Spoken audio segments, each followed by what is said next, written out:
So glad to see you all joining us. We're going to get started in 1 minute.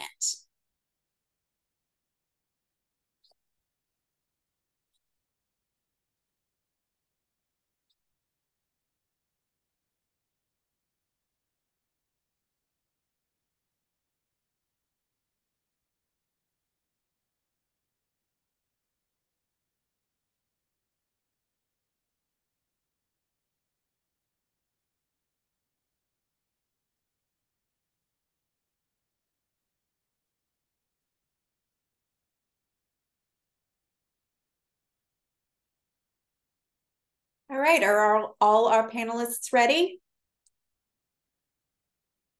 All right. Terrific. Welcome, everybody. Hello, happy Tuesday. Welcome back to another session of the Summer Innovation Series. We hope you all enjoyed the holidays, and we're so glad to see you all again for our Tuesday session, and we're really looking forward to learning more. Florida is truly an amazing state for innovation, and we have been having a fantastic time celebrating the creativity of its citizens. For those of you who are attending your first session, I would like to take a moment to introduce myself and the mission of Florida House on Capitol Hill. My name is Kate Brocht, and I am the Programs and Marketing Officer here at Florida House, and we have the privilege of being the only state embassy in our nation's capital. Florida House was the idea of Rhea Childs, who was the wife of Senator Lawton Childs, and she conceived Florida House as a space to welcome Floridians and have them have a place to call home while in Washington, D.C. over 50 years ago.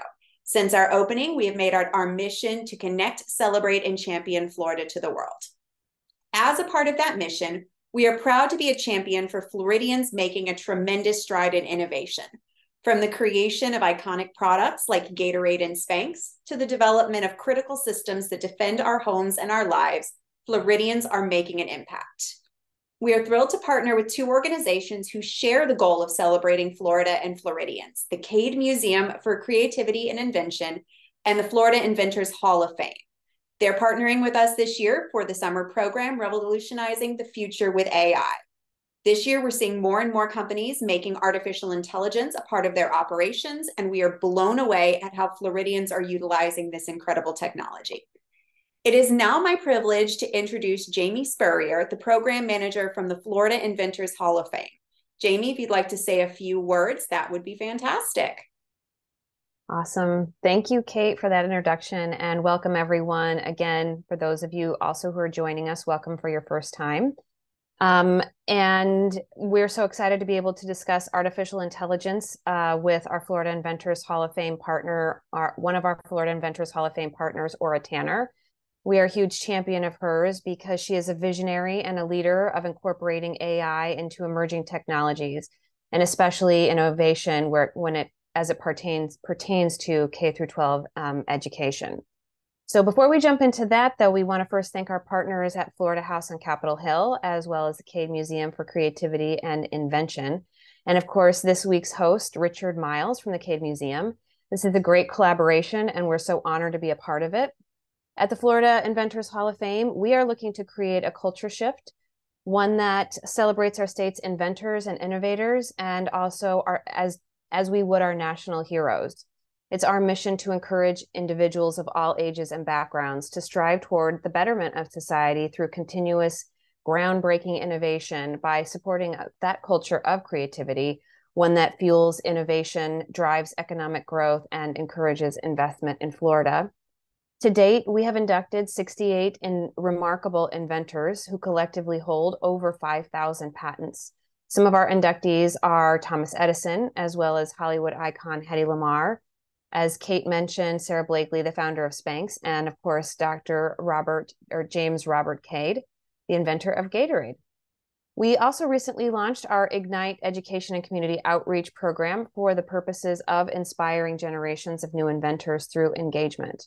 We are a statewide program located at the University of South Florida's Tampa campus, and we invite you to visit us anytime, online or in person. Now it's my pleasure to introduce to you Edgar O'Neill Figueroa, the program coordinator at the Cade Museum for Creativity and Invention.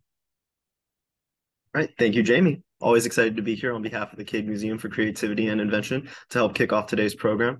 I, of course, want to give a thank you to Florida House on Capitol Hill and Florida Inventors Hall of Fame for being incredible partners to work with. And then just to let you all know a little bit more about the Cade Museum, our mission is to transform communities through equipping future inventors, entrepreneurs, and visionaries. And the museum gets its name for Mary Cade and her husband, as Jamie mentioned, Dr. James Robert Cade, who was a doctor, poet, musician, and the lead inventor of Gatorade. And so the museum itself is designed to promote an inventive mindset, which we call inventivity. And so we create outreach programs and exhibits that spark wonder and teach STEAM concepts through the lens of invention. And one of our marquee programs, the Cade Prize, which is an innovation prize to award inventors and entrepreneurs, has actually gone national this year with a $100,000 prize purse. And so applications for that are currently open and they are closing on July 31st, but you can find more information on our website, cademuseum.org. Now to really jump into it, I'd like to welcome Richard Miles as our moderator for today's program. Richard Miles is a co-founder of the Cade Museum for Creativity and Invention. As a career Foreign Service officer within the U.S. Department of State, his assignments included a provincial reconstruction team in Karbala, Iraq, the staff of the National Security Council at the White House, and postings in Argentina, Germany, and Barbados. From 2017 to 2021, Miles was a senior fellow and senior associate at the Center for Strategic and International Studies in Washington, D.C. He currently serves as chairman of the Trinity Forum and as a board member of Prison Fellowship International. All right, I'm really looking forward to the conversation they're going to have today, so I'm going to turn it over to you, Richard. Thank you. Thank you very much, Edgar. I'm very pleased today to welcome our guest, Ora Tanner. Ora is the CEO and founder of Black Unicorn Education, which is on a mission to train 500,000 individuals with a focus on Black women to become artificial intelligence leaders at their jobs, in their communities, and within their industries. In 2020, Ora co-founded the AI Education Project, a national nonprofit centering equity and accessibility in AI education, and serving as the organization's first chief learning officer. And the materials she's developed have reached over 30,000 students in 9 US states and 15 countries. Her work in emerging tech education has been featured in Forbes, Purdue University Tech Ethics Series, Electronic Frontier Foundation, CNBC, and other media outlets. Welcome to the show, Ora. Hi, Richard. Thank you so much for having me. Excited to be here. And I quickly want to give a shout out to the Florida House and the Cade Museum, and of course, Jamie at the Florida Inventors Hall of Fame. Glad to be here. Thank you, Ora. Ora, you have a fascinating background. And so before we talk about AI, I'd actually like to talk about you a little bit. You have a Bachelor's of Science and Master's of Science in Physics. You're a doctoral candidate in instructional technology at the University of South Florida. You have lots of experience in the fields of education, technology, and entrepreneurship. You've been a leader in the field of AI education, and you're the founder of Black Unicorn Education, a tech education company. All very amazing. But before we talk about that, let's go back to the very beginning to ask you about your early background. Where did you grow up? What and who influenced you, and what made you choose your paths, first in physics and then in education? Yes, sure. I was born and raised in St. Paul, Minnesota.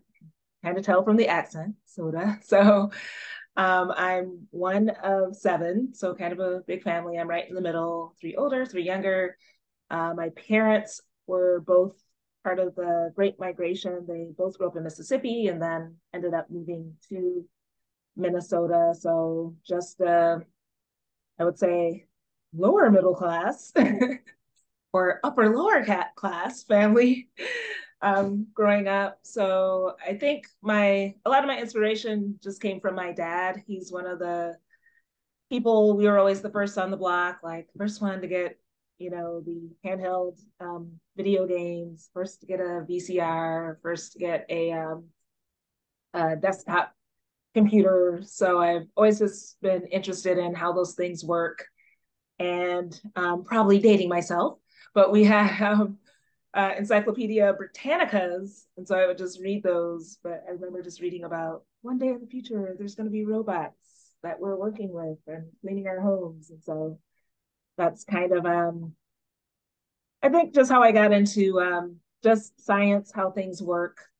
And then once I got to high school, my guidance counselor, I actually wanted to be an astronaut. I wanted to be an aerospace engineer. But then when I saw all the things you have to do, I was like, never mind. So yeah, just encouragement from like my family doesn't have a background in science. They didn't go to college or anything. Like my mom went through the sixth grade, but it's probably the smartest person I know. And my dad was a firefighter for like 25 years, but they just encouraged me in my interest. That's a great story. I have to say, I'd never made it past sort of like calculus. And I remember looking at the people that would go. I actually took, I think, one semester of physics in high school, and I thought, wow, I'm not nearly as smart as I thought I was. So anyone who majored in physics in college, I just think, how on earth did they do it? Did you have a great physics teacher, or sort of who in high school spotted your talent?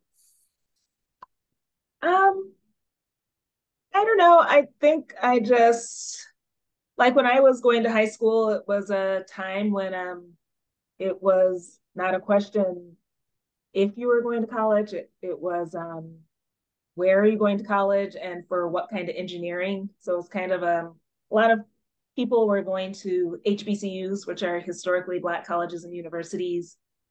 And so for some reason, it was like, are you going to major in electrical or civics or, So I don't know. Maybe that was just something happening at that time, but it was just almost like an expected thing. Like, hey, you're going to do something in science or engineering. So, Wow, impressive. Okay, or now let's jump back to the present, actually back to the future, and let's talk about AI. That's sort of the subject of the series in this particular program. And as with any new technology, brand new technology, it seems like there are at least two opposing camps from the beginning, right? One is sort of the pessimist camp, which sort of sees new technology as inherently threatening, possibly the end of life as we know it. And then on the other side, you have people say, no, it's going to be improve the human condition. It's going to be mostly progress, mostly success. And we've seen this, going back to the printing press and electricity and telephone, cars, computers, smartphone, et cetera. So my first question would be sort of where do you place yourself in general on that spectrum? And then specifically, where would you place yourself in terms of AI as we understand it now? yeah, as far as on the spectrum, I kind of think I'm on the like right in the middle. I like to say I'm a techno pragmatist. So I acknowledge all the benefits and I understand that good things can happen with technology, but I do not ignore the harms that it can cause. And so in that same way, well, with AI, I'm kind of like not really a pessimist. I'm cautiously optimistic, I would say. So once again, see the good things it can do, but I do think a lot of the harms are being ignored or not addressed. And so I think those need to be talked about more. Right. So you are actually, it seems like you're one of the first in what probably I'm guessing will be a rapidly expanding niche, and that is helping people sort of think through the implications of AI education, particularly students as they're coming up. And this is going to be an ever-present part of all of our lives. Tell us a little bit about that, sort of your recent projects in the AI education space, and particularly about your current company, Black Unicorn Education.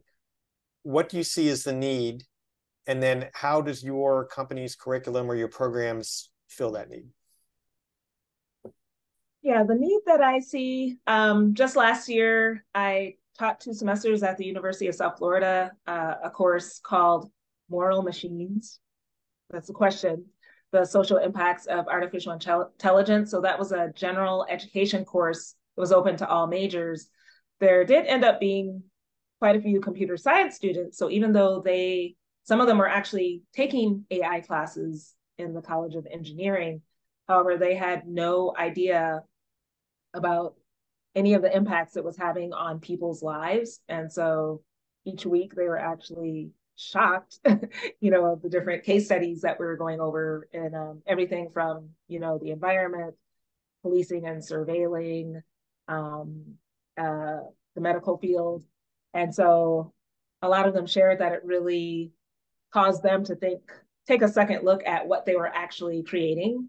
Because I have a lot of sayings, but one of them is when we focus on ed tech, we tend to, elevate the tech piece and forget about the ed piece, and we forget about the people piece. And so the need that my company is addressing is kind of giving you the 360 view of artificial intelligence. Like, yes, let's talk about all the cool things it's doing, but let's also take a realistic and critical view of who it's harming, why is it harming them, how is it harming, and let's get some more perspectives and voices in the conversation so that we can come up with comprehensive solutions.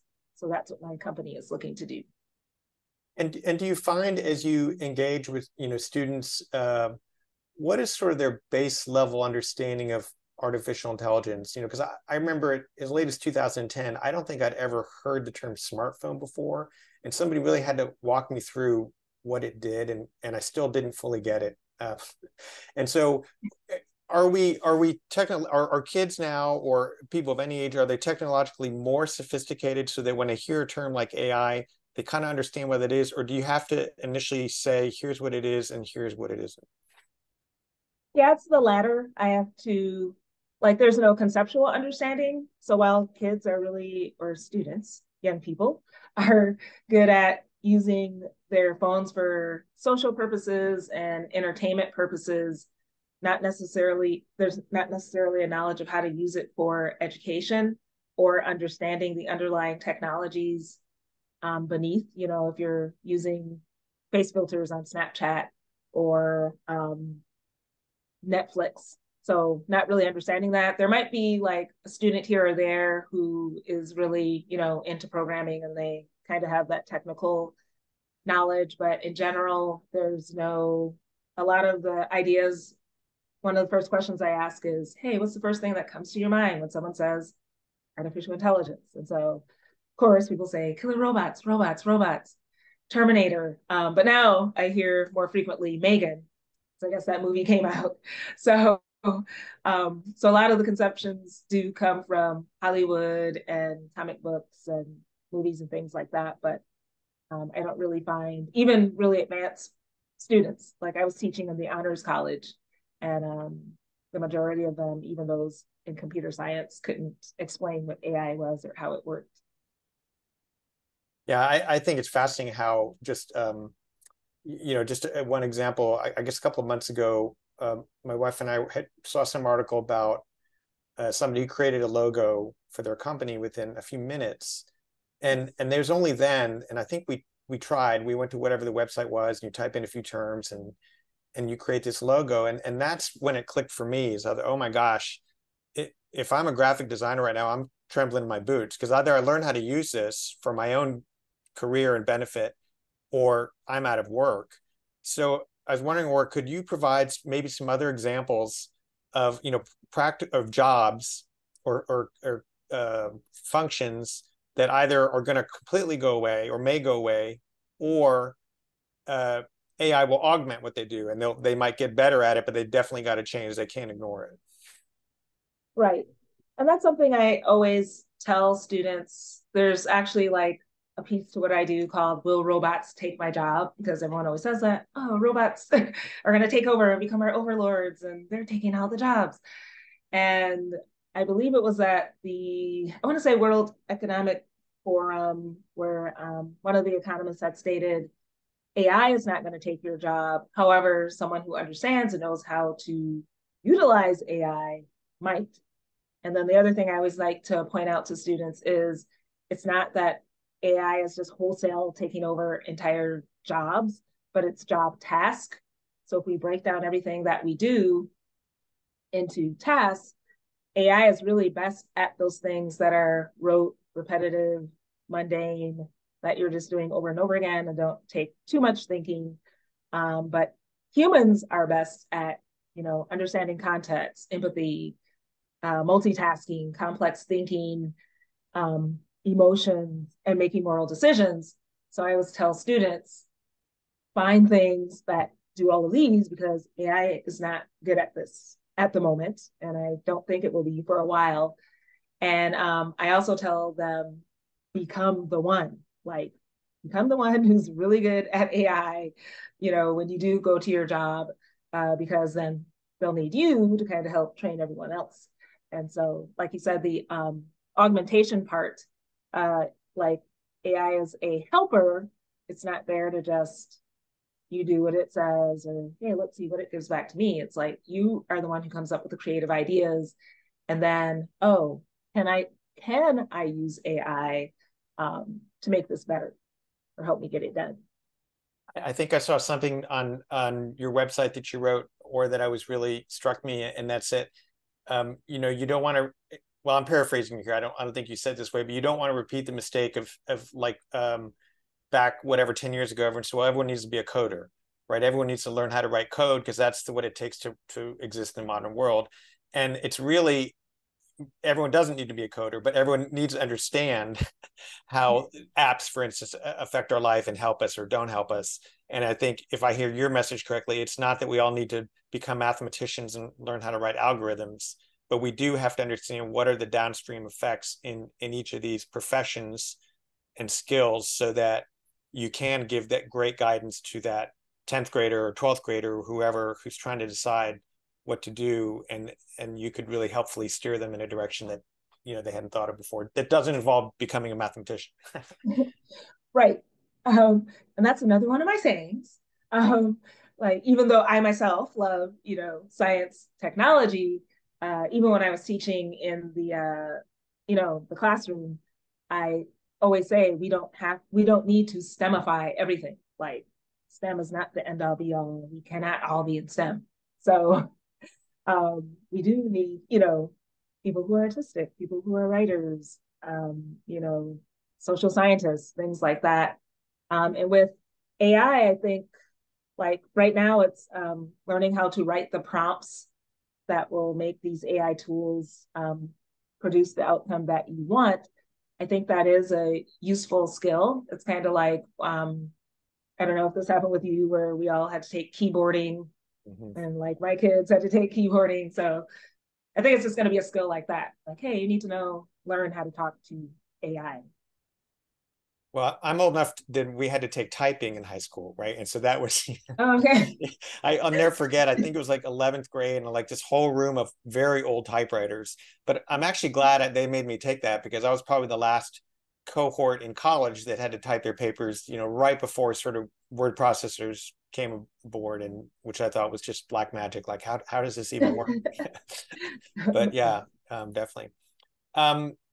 Before we turn to questions from the audience, or give us an update on your company. One of the things we talk about at the Cade Museum is sort of getting ideas to market, that you can have a great idea, but it's the sort of the entrepreneur part that is often the most difficult of getting, a company formed and people hear about it and distribute the product, whatever it is. Tell us how that's going, the Black Unicorn Education. Yes, so I launched back in September of last year, 2022. And my idea behind Black Unicorn is the tagline is tech education done differently. So I believe that there's other ways of knowing and learning besides, especially with technology, you don't have to go to a boot camp or a certification or get a degree. There are more informal ways where you can actually pick up knowledge. And that idea comes from like my time at MOSI, Museum of Science and Industry. And, there were like 4-year-olds, through tinkering and playing and experimenting, learning how to do robotics. And, just other students, different classes we were giving. And also my work with the AMROC Fab Lab, which is a makerspace that I'm partnered with. And I watch those students as well, learn to fly drones and, robotics teams and things like that. So I think there's some informal ways where people can on-ramp into learning about technology that's easier for them. And once they get a hold of it, if they do want to go on to those other forums like certifications, they can. So I am creating those on-ramping activities, if you will. I started off, while I was trying to, how am I going to do this? I just started making TikTok videos, which, yeah, that's another thing, being on the TikTok platform, but that's where my audience was at. So, I was just making these quirky, funny, cool videos about AI mostly, other technology, but really the social impacts. And so I was getting, lots of views, lots of followers. And then in December, I switched over and started doing lives on Facebook, about 7 things they didn't tell you about TikTok. And, the Lensa AI app had came out, the one that turns your picture into looking like art. So, hey, this is what's really happening behind here.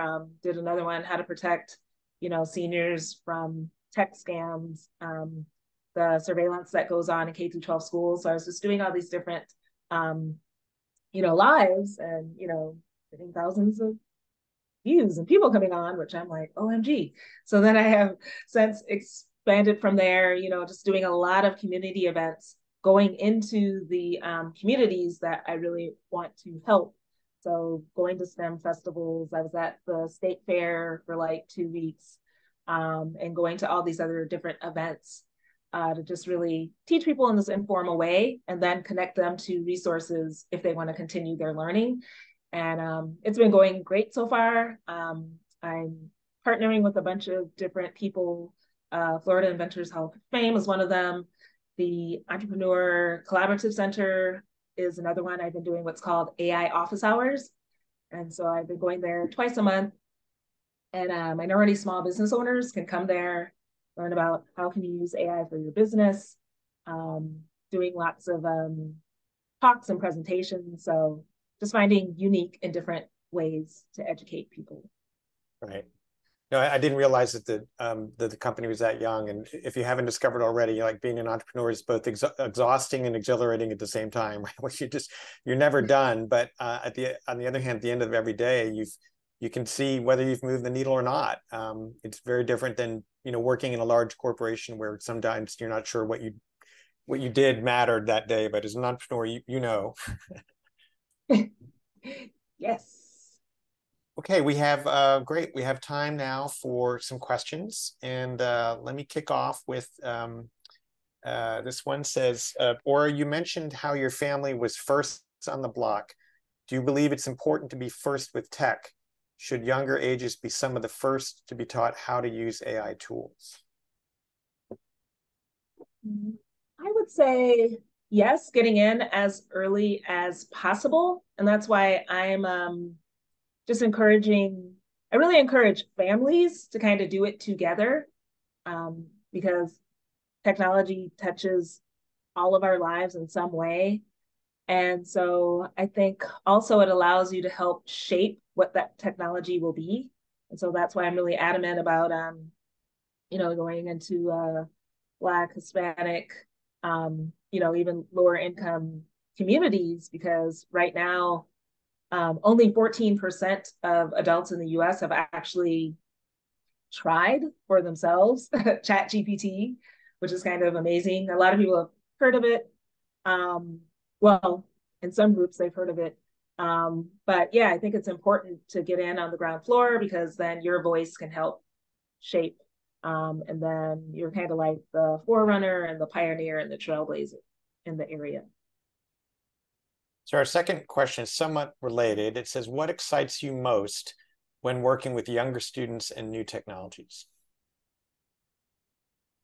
I think the thing for me is when I just see the fear go away or the confusion, because a lot of times, like I was just doing a camp 2 weeks ago with middle schoolers, I'll say at risk, because I don't believe, I like to say untapped and underestimated students. But they had heard all these things and they were kind of on that other end of the spectrum where, hey, technology is going to kill us all. But then when we, started using the tools, and, then they quickly just got it up and going. And I kept, hey, why do you think it's giving this outcome? Because sometimes it would just go off the rails and give something that didn't make sense. But we look at that. Why do you think it's, giving you that outcome? And they were able to explain it. So when I see, just that hindrance and that cap come away, and they're just willing to play and tinker and try it out, like, oh, I don't want to get it wrong. But when they're just in explore mode, that's what excites me the most. That's great. I'm going to combine two questions here. What are some ways teachers can incorporate AI into the classroom, especially in communities that are untapped? And do you have any go-to talking points for teachers and parents who might be too timid in exposing their children to AI tools? Yes, for the first question, as far as what can teachers, how can they use it? The main things I've seen and I've helped teachers is it's really good at doing lesson plans, assessments, coming up with things like quizzes.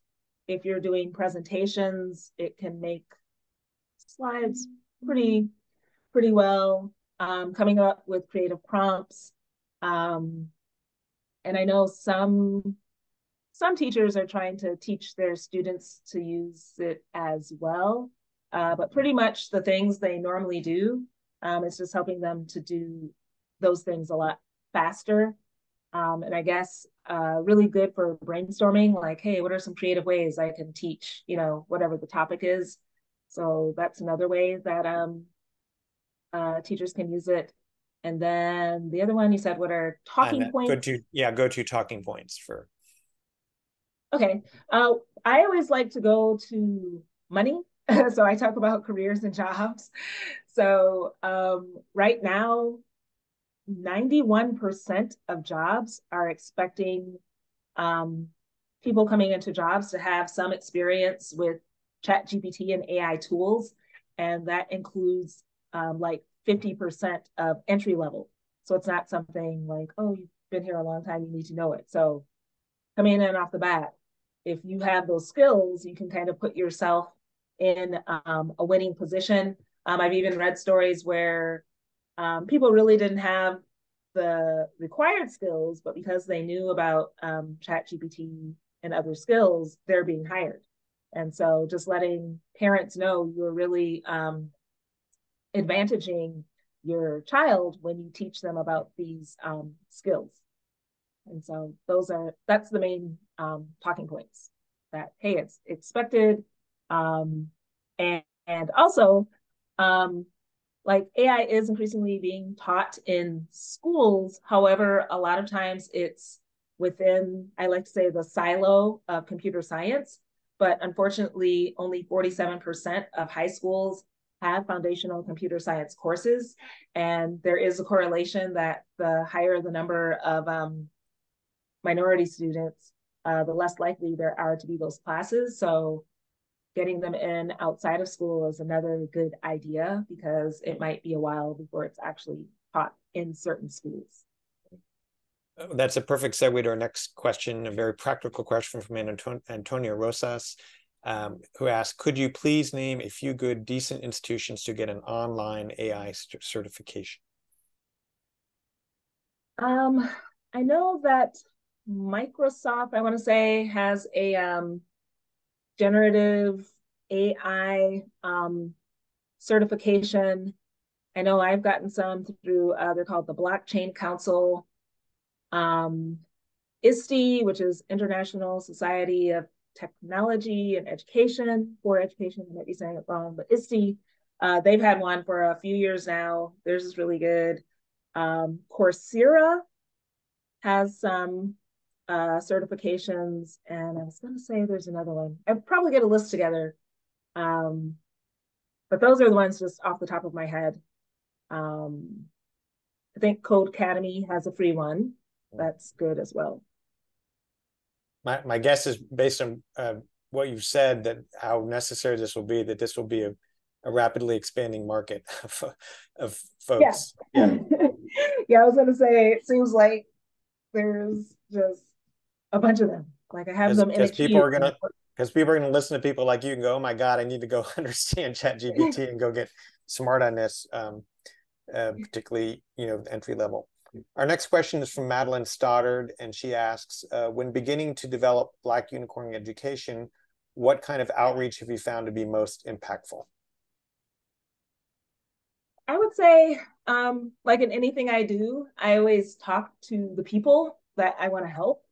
So even before I like officially launched, I was talking to, well, they were kind of coming to me, but I had lots of conversations with Black moms. And so a lot of them had started approaching me, like they're hearing about, AI, artificial intelligence, and they really didn't want, they're like, hey, my son or my daughter is really interested in, technology. I don't know how to do it. I don't want them to get left behind.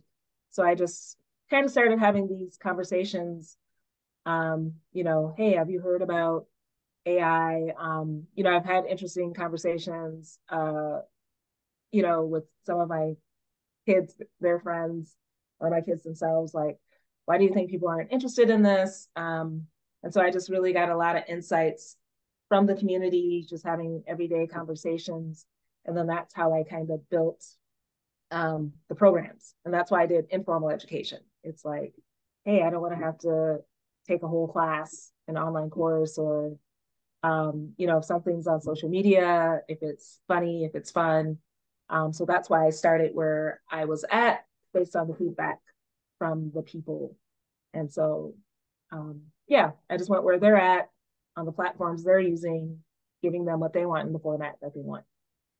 Sounds So like a that's good what I plan. found really impactful. Yes. And then I think we have time for one more question from Victoria Stewart, who asks, are there any ways that we as individuals can help increase understanding of AI that is somewhere between the two extremes of, quote, it'll kill us all, and we can't live without it? Yeah, that's a great question. My approach has been like I just use headlines. And so wherever there's a story like, ChatGPT is the greatest thing since sliced bread, it can do everything. And I always use research and other stories. So when ChatGPT was really, everyone's just like, oh, it's the best thing. I'm like, yes, it is great. However, did you know that in order to train it to be at the level that it's at, um, Kenyan workers making less than $2 an hour had to expose themselves to some very disturbing content. And then I'll, explain like they, have mental health issues now because of, uh, looking at, reading certain stories, looking at images, well, not videos, but things like that. And most people don't know that. And if they're on the other end, like, hey, it's, doing all these horrible things, sending, say, like, Black men are going to jail, I'll swing in the other direction. Like, yes, that is happening, but this is why it's happening. And then I always encourage people, like, if there are problems with like bias and things like that, hey, this is a great way for you to get into the field to solve that problem. And so that's kind of how I do it. I try to show the other side. Great. Ora, before we wrap it up, I just want to give you the last word. If there was one thing that you really wish people understood about AI and AI education, what would that one thing be? The one thing about AI is that it is not alive, like it's not a human being. Because I think people tend to personify, like, oh, the AI is racist, like, no, it really isn't because it's only, carrying out what it was told to do. But if I could get that across, it's not a person, it's not thinking of its own, it's not sentient. It's machine program that's basically looking for patterns and trends and huge bodies of data, and then predicting, what it should do, what an outcome should be, or performing a task. And as far as let me see, AI education, it is for everyone. You do not have to be a programmer, a developer. It is within your grasp. You don't have to have a degree. It is understandable. I just think the way that it's taught makes people think it's not for them, but it is for you, and you can actually become a leader in this field. Ora, thank you very much. It's been a fascinating discussion. I know we're going to be seeing more of you and hearing more of you in this field, AI and AI education, and Congratulations for being one of the first people to hop in the pool. So with that, I'll turn it back to Kate. You both. Thank you. That was such an interesting conversation. Richard, thank you for hosting. And Ora, thank you for your insight. We also want to thank all of you for joining us today. And we really hope you enjoyed the program and learning about how Black Unicorn Education is making an impact for future generations of innovators. Today's session was recorded and it will be up on YouTube later this week. So we encourage you to like, share with friends and family, and subscribe to the Florida House YouTube channel. We do look forward to gathering again next week on Tuesday, July 18th at 2 p.m. to hear from Captain Robert Betts, who is the Executive Officer for Naval Air Warfare Center Training. Captain Betts and James DiVirgilio will be joining us again, and they will be discussing AI in a military setting. You will be receiving the link shortly, so register. In the meantime, we want to invite all of you to learn more about our presenting organizations, the Cade Museum, the Florida Inventors Hall of Fame, and Florida House, as well as Ora's work and the Black Education or Unicorn Education. Thank you all so much for joining us, and we hope you have a wonderful day and look forward to seeing you again soon. Thanks, everybody.